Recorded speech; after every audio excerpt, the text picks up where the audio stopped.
In this video, I'll show you how to add background music to a Facebook post step by step.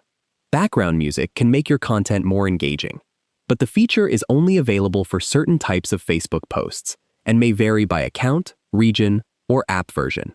To get started, open the Facebook app and sign in to your account. Tap Create Post or What's on Your Mind to start a new post. Add your text, photo, or video as you normally would. Next, tap Add to your post and look for the music option. If it's available, tap Music to open Facebook's music library. Browse or search for a song, then tap it to preview the track. Select the portion of the song you want to use if Facebook gives you that option. Once you've chosen the music, return to your post and review everything to make sure it looks the way you want. Then tap Post or Publish to share it with your audience. If you don't see the music option, it may not be supported for your account or the type of post you're creating. In that case, you can create a Facebook story with music or upload a video that already includes music, provided you have the necessary rights to use it.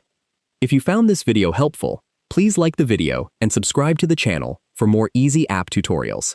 Thanks for watching.